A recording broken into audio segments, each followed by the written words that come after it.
Hello and welcome to 218 time. I don't know if that's how the intro usually goes. Crap, is that what I say? It I is, forget it yeah. every No, it's time. hello and welcome to 218 time. You know what? We'll do Uh, it live. Uh, uh, uh, uh, uh, 218 time, a podcast by two guys with an approximate knowledge of many things. I'm Feet, and I'm Tommy. and I don't remember how our own intro goes after how many other episodes it's been. And you ask every single time, and I always have to tell you because for some reason I remember it, even though I never say it. I really do, and I literally thought about this before we started. I was like, I know it this time. I finally know it, and then I said it, and I just went, "That's not right." And it But was I correct. It was completely correct. Oh man. Anyways, hi. Welcome to I'll be upfront about it. Welcome to the Star Wars episode. Or one of the first Star Wars episodes, at least. Yeah, probably. We're your typical loser nerds on the internet. We're gonna talk about Star Wars at some point. Is anyone surprised? Not really. But we're gonna talk about it, but we're also not going to be super combative about it like most of the internet is. Star Wars is something that is, I mean, near and dear to me, but not as much as it is a lot of people I know personally and a lot of people on the internet, I think. I don't know about you. I didn't really grow up with Star Wars. I grew up with Star Wars. My dad is a massive Star Wars fan, like probably like the biggest Star Wars fan I know easily. Has he been for like a while? Oh yeah, he saw the original. He saw New Hope in theaters. That's awesome. I'm very jealous of that. Like there are certain iconic theater moments. I mean, say what you will about the MCU and Avengers Endgame. However, that theater experience, seeing it opening night was insane. Like the theater experience for like something like that, especially just like the hype and like oh man, certain moments in that movie, I won't spoil it. It's wild. So I can only imagine what it must have been like seeing any of the Star Wars movies for the first time that weren't, post 2005. Yeah, I mean, I saw a little bit of Revenge of the Sith in theaters. Only a little bit? Mm-hmm. What? My dad took me to just go see the General Grievous scene because I love General Grievous, and I honestly still do. Dude, But yeah, and then after that, he was like, "All right, we're finna head out." wait, so you walked into a movie theater, watched the first like 10 minutes of did you wait until like the end when he dies or like was it just the beginning? It was after he dies. Okay, so you stayed for most of the movie. Dude, that's like not even halfway through. I'm pretty sure. No way. Cuz Obi-Wan's on Utapau when Order 66 is declared. Well, yeah, but so was I. Shoot, well, I stand corrected. I'm sorry.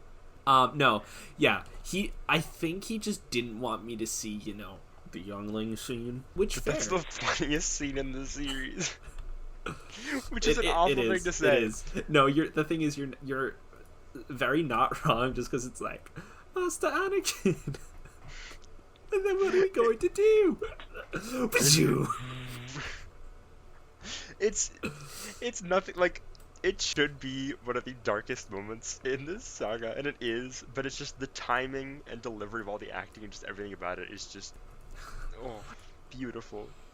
Well, I can say that the first Star Wars movie I saw in theaters was The Force Awakens, like a month after it came out, because my family around New Year's one year was just like, let's watch all the Star Wars movies, and I was like, I haven't seen these. Cool. I went into them knowing a lot of things, like my whole life. I've known about the Darth Vader Luke Skywalker thing. I mean, if you don't, I'm sorry for the spoiler, but it happens. Yeah, I was there. So, I've been a Star Wars fan for a few years, but the thing that you and I have talked about before is the big reason we think of Star Wars success is because of this kind of like, it has this really interesting world, and the movies and a lot of the expanded media, of which there is a whole lot, Oh yes, have whether it be this like canonical or not. yes, which we'll get into that. All of Or it has do you this have a like lot? Do you have a lot to say about that? yes and no, I guess. Well, we'll see. I guess But we it's just will. Star Wars has this like feeling, this subjective feeling to it that I think is what gets people. Because talking to so many people about the newer movies, and a lot of them are like, "Oh, I don't think it was that good, but I just had a really good time, and like, it made me feel excited and emotional and happy because it has that X factor to it. Oh yeah, it has that campy goodness that it's sometimes very hard to replicate. Yeah. Now, I'm not, disparaging any of the movies necessarily by saying that. Like, there are good Star Wars movies that I think are good movies on their own, but I think that is a big part of why people love it, and I am definitely one of those people. Yeah, I feel that.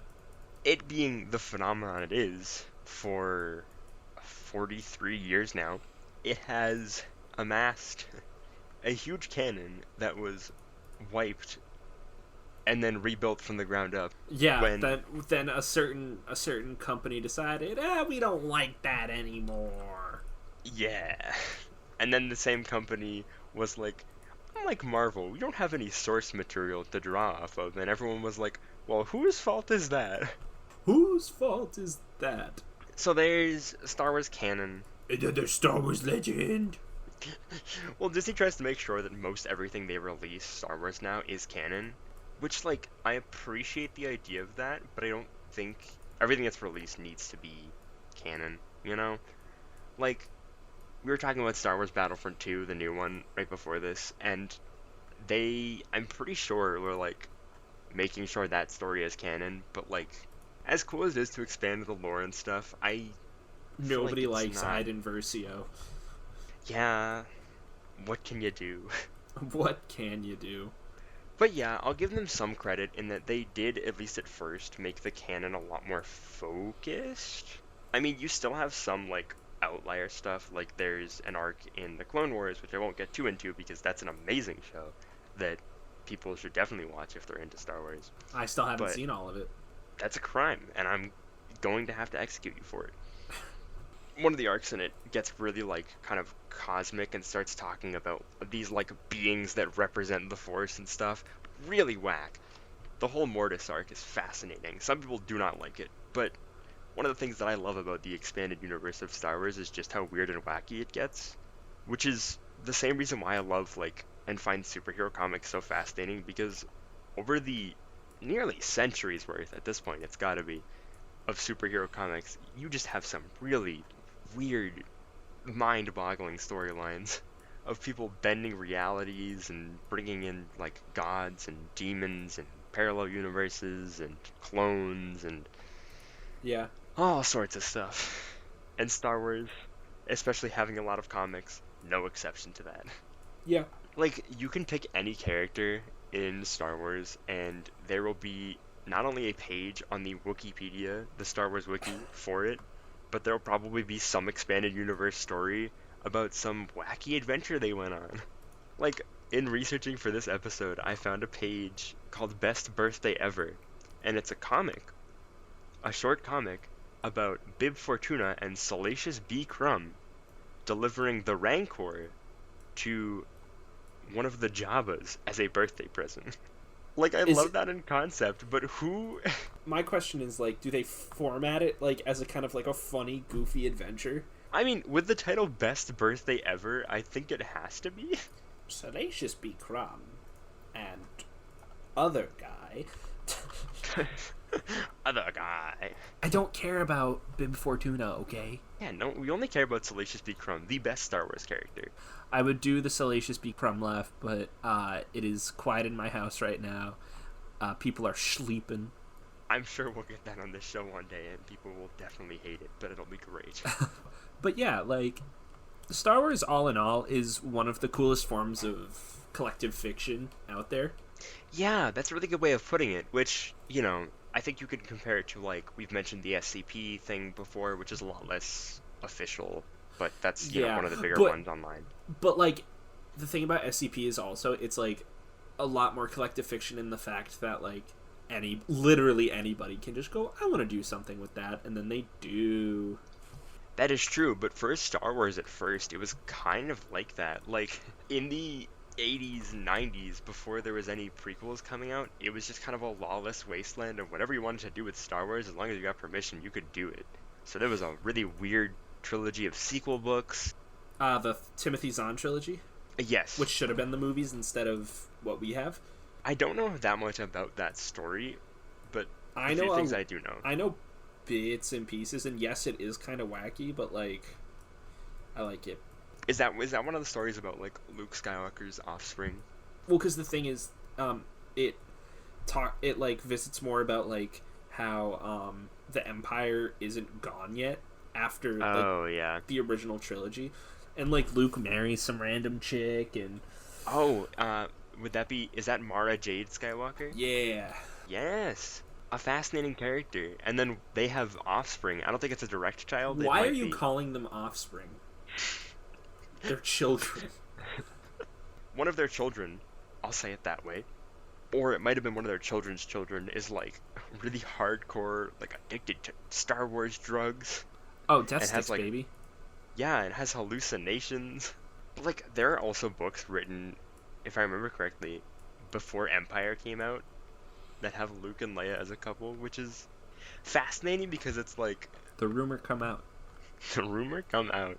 Does Bruno Mars is gay? It's fascinating that there's so many things, like not even things like the Darth Vader thing where it's like, oh, imagine, a world before that existed, but like the fact that they were siblings was not the plan from the beginning.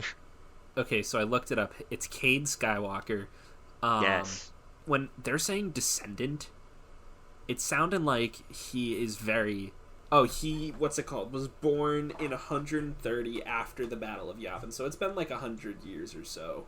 Since the original trilogy, yeah, that's a long time. And apparently he takes the Death Sticks to stop getting visions of Luke talking to him. Yep. The tone of these stories ranges so much. Yeah. Oh, and then, so they had a kid. It's Ben Skywalker instead of Ben Solo, which I do enjoy. So the thing about canon is, or Legends versus canon, is like Legends is very, like you said, it was the Wild Wild West of like, what the hell is going on? Anybody can write anything. It just becomes canon because who cares? And like, so there's literally just hundreds of thousands of different little aspects from just random novels and stuff that have just become canon. And like, it's so deep. And like, if you go on the Wookieepedia and you look at the 150 billion pages, it's 150,000 pages. Like 100 of those are just the legends. That's what they call it now, the legends version, where it's super detailed, super deep. And then you go over to the canons version of what's going on, and it's just like, this person was this. He was in this movie. Goodbye. Right, because all this stuff that, you can't really like confirm because people take it seriously. Yeah, and so there's a huge argument over one of the issues of Star Wars is it has three types of fans that are like, I guess you would call hardcore fans. There's the hardcore fans that are just like, well, I only care about the original trilogy and maybe some of the stuff from around there. That's my dad's camp. He's just like, I only cared about the original trilogy and like the stuff from my childhood. And then there's the canon people and the legends people, and it is a bloodbath. I mean, I understand kind of like why people, I don't know, have a conflict between it.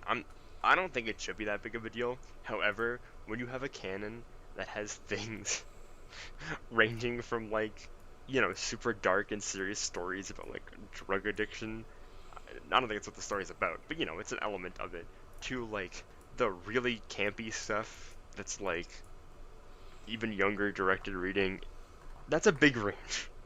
Yeah, but now that the mouse Disney owns Star Wars now, if you didn't know, of course, like, it's just a big part of it is like, now they really have to police what's going in and going out. And I don't know, like, I feel like a lot of people are always like, oh, it's Disney's ruining it, and I'm like, yeah, but they have to keep their image. It's Disney. Yeah, I mean, even like look at like the Force and just how all over the place that is. Yeah. The number of different abilities in it and like what it could do. Like, even from the very beginning, it was so limited and not well defined. And then you get to the prequel era, and then they tried to define it a lot with midichlorians, and then people were like, no, too much. But now we're getting to the kind of the flip side where people just... I'm gonna tell you right now, little known fact, being a Jedi is a disease. It kinda is. Yeah. Like, the Jedi in a lot of stories kinda suck. Yeah. Well, when I say it's a disease, it's because it's it's bacteria in their body that causes them to be Jedi. It's a literal disease. But the Jedi aren't the only ones that have them, because other characters in the, like, other main characters have midichlorians. They're just low levels. Well, Like yeah, Chewbacca has midichlorians. was I gonna say? I think everybody has midichlorians, but if you have a high level of midichlorians, then you're force sensitive. It's stupid. It's really, really dumb. Yeah, the definitions of the Force are so loose. Just look at the whole Force healing thing that was just introduced. You can see just how that kind of retroactively changes things, and you kind of have to be like, okay, how do you explain the absence of this if you want to upkeep that canon? Yeah. But then you got things like, I might pronounce this wrong, but I think it's Moricro or Moricro. This is off the page for Yaddle. Oh. Who is the only other canon character of Yoda's species that we had until we got Oh, Baby Yoda.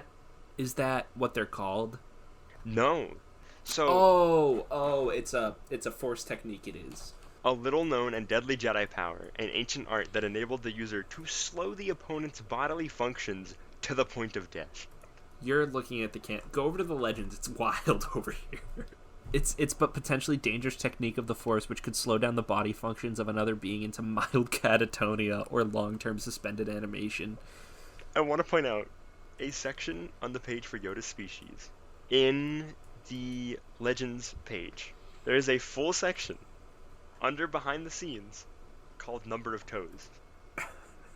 And it has paragraphs of information. About toes? About how many toes Yoda has. I didn't realize... I think Yaddle dies before Order 66 happens. I believe so? Or so? at least in Legends. At least in Legends, of course. Yeah, I mean, there's not much about Yaddle in canon that I'm aware of.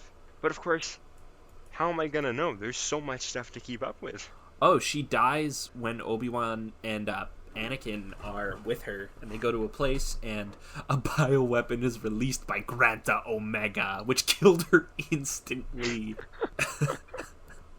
That's brutal. And then she was... Yaddle was the last Jedi Council member to die before the Clone Wars, and with her place being taken by Shaak Ti. Oh, shoot. Interesting. You know Shaak Ti has, like, 3 different death scenes that were, like, filmed across canon? Really? Oh, because I think Shaak Ti dies in Force Unleashed. I think that's one of them. Oh, that could very well be it. But I know there's at least one alternate take for Episode 3, where Palpatine kills her. Does she die in the fight with Mace Windu? She dies right before it, I believe. I want to say she might be one of the ones that shows up to fight him, but I think it's even before that. Duel with Sith. Yeah, no, I think her, like, original Legends canon death was against Starkiller. That's whack. However, Starkiller turned out at the last minute, catching T off balance and ravaging her... Oh, I don't like that. Ravaging her body with Force lightning. He then electrified the tentacles of the Sarlacc, which... Oh! That's wild. Oh, she has unused death scenes. Yes. Grievous kills her. Oh, Revenge of the Sith. Right. Shaak Ti had 2 different death scenes at various stages of Revenge of the Sith development, but they were both deleted and confirmed by Star Wars Insider 87 that neither scene was canonical. I do think some characters kind of...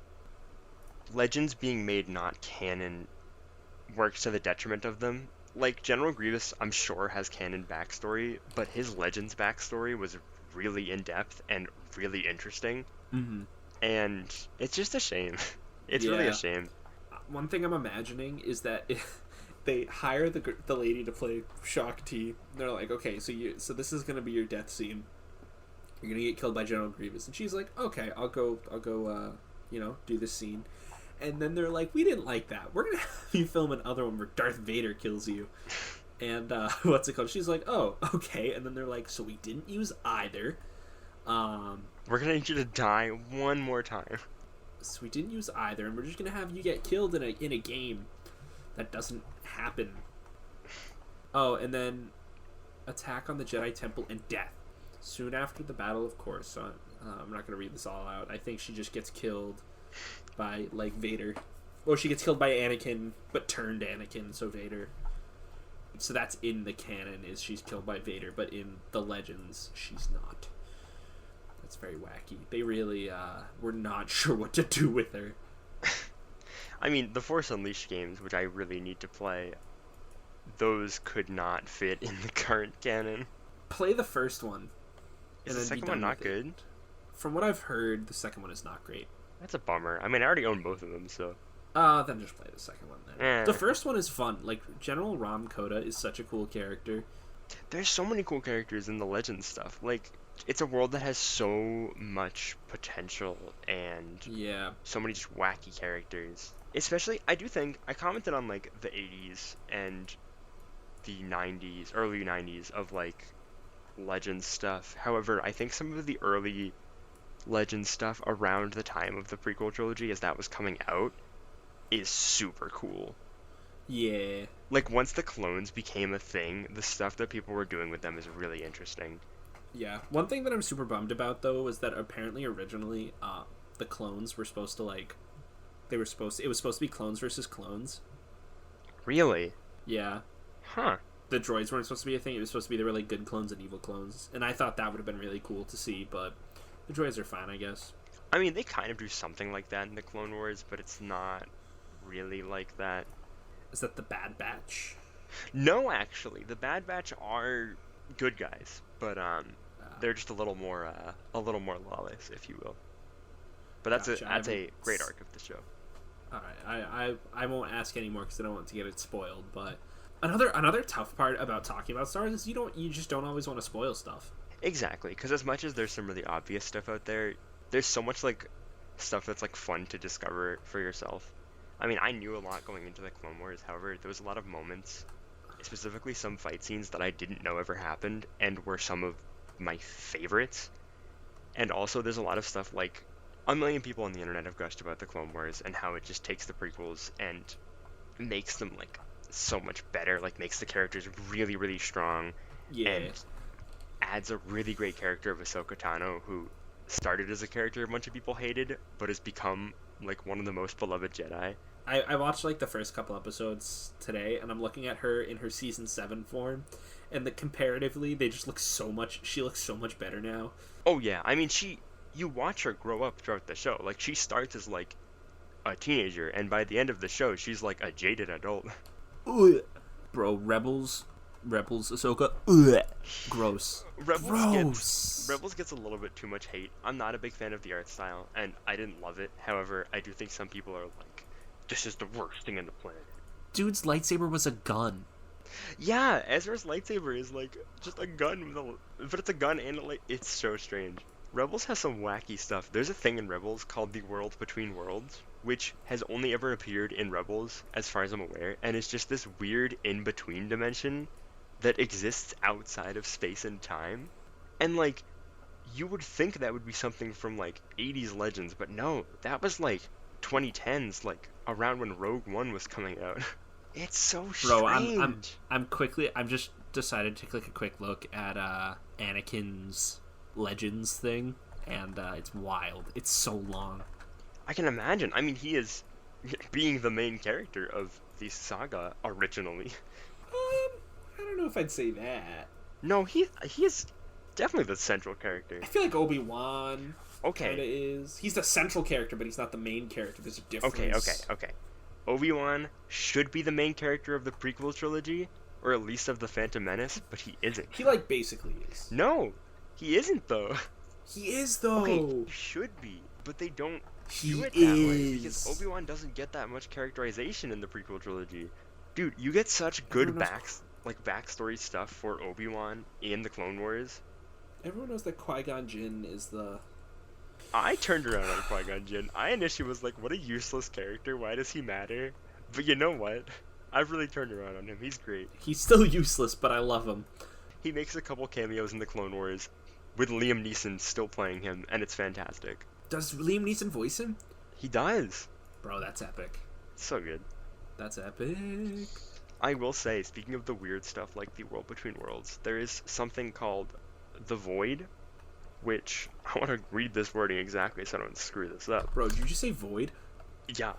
We go into the Void dimension. Apparently there's like an equivalent to the Underworld in Star Wars, where like a bunch of like dead Sith spirits would reside. How do I look up void? Void in the Force. That's it. Force blank. Which is not the same as Force Ghosts. Completely different. Well, because you're still alive if you're in avoiding the Force. Duh.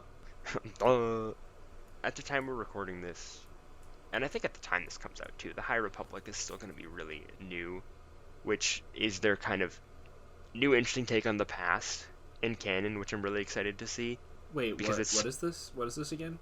So the upcoming thing that they're doing with a bunch of Star Wars books and comics, and it's probably going to expand beyond those two, is they are going, I think, a few hundred years before the prequels. This is way after when the Old Republic would have taken place. So this is like an in-between time. Yes, and it's supposed to be like the height of the Jedi, right before everything starts going wrong in the prequels. But it's basically still like before the Jedis were dicks. Yeah, before that Jedi's sucked. Bro, we've got the crossguard on our lightsabers. The Knights of the Round Table influence is very clear with a lot of the artwork they've released. And I'm excited about that because that's going to be some of the more out there weird stuff, I think. Yeah, it's really when they are like, we gotta go to this place and we gotta... Because Star Wars has this weird mixture of like modern, I guess, sci-fi and drama, but also this weird mixture of like 80s high science fiction and even mixed with fantasy. Like, there are straight up witches in Star Wars. Well, yeah, Star Wars is like Loki. If it's a space fantasy. Yes. With sci-fi elements, it's whack. But like, I'm talking about when they're going through space, and then all of a sudden they see this giant like Alaskan bullworm.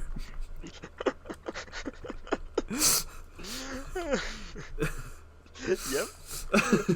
Yep, that's correct. They see an Alaskan bullworm. No, but you're right. There's even some like more old serial things that I think show like Indiana Jones-esque things. There's a lot of Indiana Jones references, but there's things that I kind of think show that influence. Like, I know you know or at least you're somewhat familiar with the character of Dr. Aphra. Aphra? Oh, yes. I do know. She's the robot doctor. Yes, she is. Well, she's an archaeologist. But like a robot archaeologist. It's crazy. Bro, that's what I would do. I would 100% be like a robot person.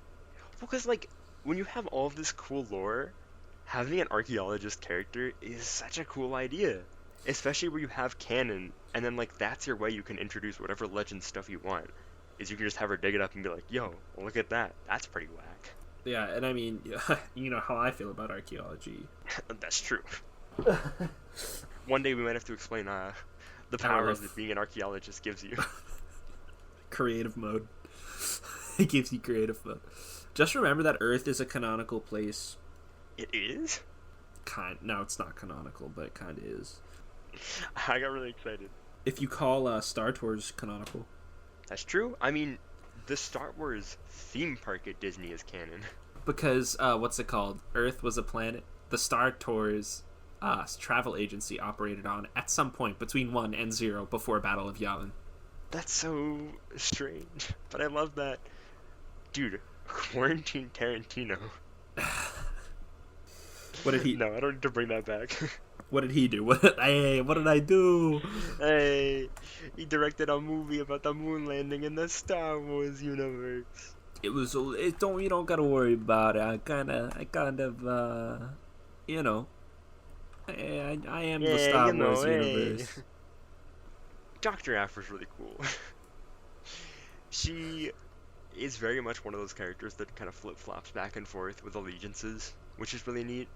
I find her, like, whole thing so fascinating, especially in a universe where there is a lot of gray stuff. Like, apparently the terms like gray Jedi and stuff like that are not official, but, you know, there's a lot of notable characters that are not Jedi or Sith, so there's, like, multiple in-between things they kind of could be.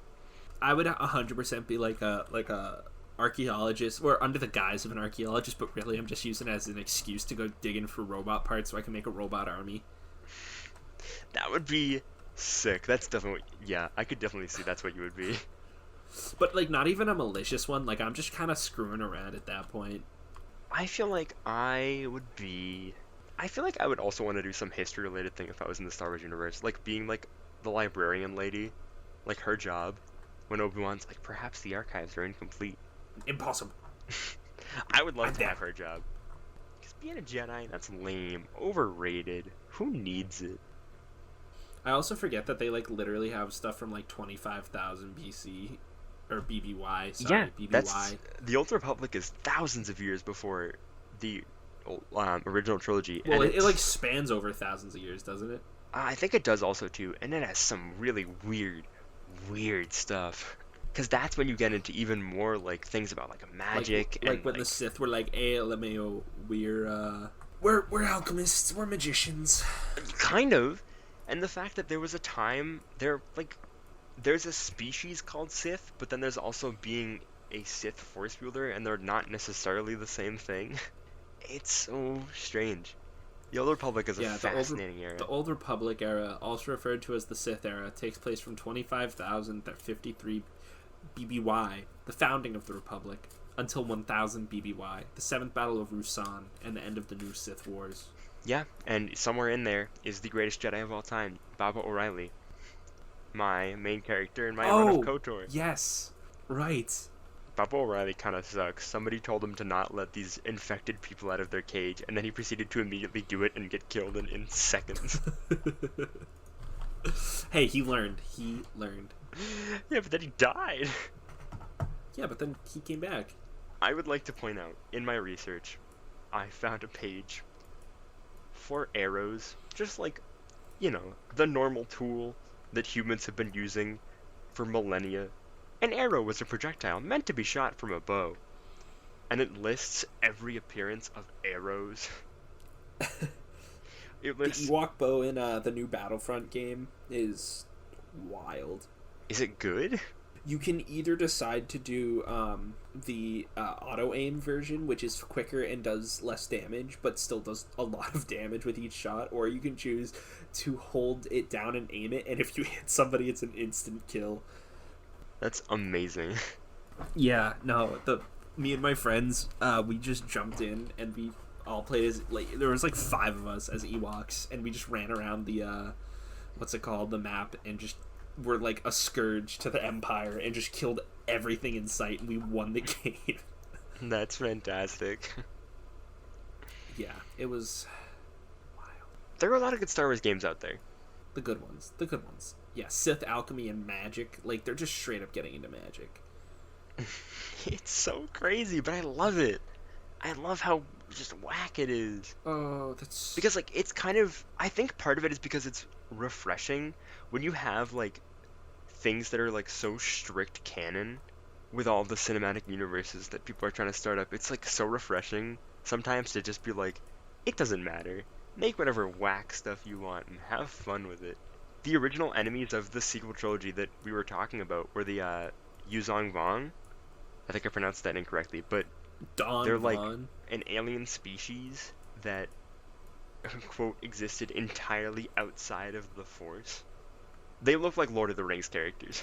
Also called the Chosen Race, known to the Chiss and Fairwinds as the Far Outsiders, and sometimes incorrectly abbreviated to Vong, which implied that one was disowned by their family and their gods. Were a sentient species that nearly destroyed the New Republic and responsible for the deaths of nearly 365 trillion sentient beings during their invasion of the they're from outside of the galaxy? Mm-hmm. Which is, I think we're going to get something similar to this in the High Republic, with the bad guys in that are going to be the Nile, which are kind of people from the Outer Rim, which was, like, unexplored at the time. I think they're going to be somewhat similar to this. In the sense of, some species that, like, they don't know how to deal with. Oh, I'm looking at, like, other ones, like the Silentium. A species of star-shaped organics created the droids to resemble their form after the organics were wiped out. Star Wars just doesn't know what it wants to be a lot of the time, and you know what? Oh my gosh. But, like, that's what I was talking about with, like, super 80s, like, whack science fiction, like, surreal science fiction, where it's like, so we're the outside people who just, I don't know, Abominor. And apparently the Abominor is just the Transformers. I love that. The Yuzon Vong galaxy. There's a whole galaxy in their original homeworld of Yuzantar. The planet Zanama Sakat. The reptoid Kazrak. The thing about this episode for us, I feel like we started and we have no form and we're just saying words. Absolutely just saying goodness. words. But it's fun. It's fun. I'm having a good time with this. The thing that I wanted to do with this episode was just look at like random pages on the Wookieepedia because it's found me some really interesting things. There's a book called A Certain Point of View, I believe, that is like 40 or some large number of different mini side stories of characters in episode 4, Hmm. which is like super cool. I'm pretty sure there's one from Qui-Gon Jinn's perspective. I could be wrong, That but I sounds cool. think there is. It's such a cool idea. Like that, I love that kind of stuff. I want to see the corners and the weird stuff, you know? I want to see that. I want to see the gross. Also, I'm just going to quickly remind you, Shaggy exists. Yes, from the 2D animated Clone Wars series, directed by Gendy Tartakovsky. So much respect for that man. I also argue that a lot of people would 100% disagree with this, but it's my absolute favorite Star Wars like media. It's up there. It's very underrated. It's so cool. It's so cool. It has some amazing, amazing action sequences, and it introduces Ventress into the canon. It does. People forget about that. Yeah. Just to explain Shaggy real quick. It's a Jedi that looks like Shaggy from Scooby-Doo. It's very overt. And he gets killed by General Grievous in a brutal way, if I remember correctly. Oh yeah, well he stomps on his head. No, he just jumps down and like crushes him. Just Yeah. I just wanted to point out that the hitting the random page button on Wikipedia has brought me to the page for Linux with a picture of Tux, the Linux mascot. Yeah, I got something really boring with the navigation random thing. I got a multi-purpose missile bank 16. So many of the pages will just be one sentence, and it's like, this is a weapon used by this one guy in this one story. Which, I will say, I mean, it literally has the credits cost, it has the capacity of what it does, it has the manufacturer. That's really, really cool, because it's just so deep. Yes. Hey, You could let's sit try- and read this wiki for days, and I think, And not make a like- dent. exactly, so much respect for the people who run this wiki. Oh my Oh, gosh. yeah. The Abyss. A treacherous pod racer. Pod racing, let's go. Let's go. There's a page for skillets, like the cooking utensil. You know why? Because Dexter Jetster uses one, the owner of the diner in episode 2, the greatest Star Wars character of all time aside from Salacious Crumb. Of course. And Droopy McCool. Don't forget about Droopy McCool. Of course. Incident Commander was a title you'd... Oh, they just have these random... What? It's so whack. The Legends is so deep. And it really is, I will say, it is a shame that a lot of it just kind of got, like, wiped out completely. And think of how much no one ever thinks about from those early years. It's some dope stuff. Dude, hamsters exist in Star Wars Legends. And you know why? Because one of the references is in the Star Wars Phineas and Ferb crossover, which is great. Droopy McCool. You know what always surprises me too, Yeah. which might make me sound kind of stupid, but like the fact that the Clone Wars were named dropped in episode 4. Were they name dropped in episode 4? Yeah, Obi-Wan Alec Guinness just goes, "I fought with your father in the Clone Wars. I'm Alec Guinness. This is a bad impression. I'm Alec. We've done it I'm anyway. Alec Guinness. It happened. Of course I know him. He's me." Also, a thing that the people I think always forget is that the original Star Wars movies was not originally called Star Wars Episode 4: A New Hope. It was literally just called Star Wars. Mm-hmm. There was no tagline. It was just Star Wars, and it did really well. And they were like, "Well, let's make some money, baby." And apparently, it was mentioned in Episode 4, but just was never talked about again until 2002 when it showed up in the fiction. There's no way. There has gotta be some Legend stuff that is just lost to It time, says- right? It's, well, maybe lost to time, but it literally says the conflict is first mentioned in Star Wars Episode 4: A New Hope, but not featured in Star Wars fiction until the second and third episodes of the 6-part Star Wars film series Attack of the Clones. There's no way.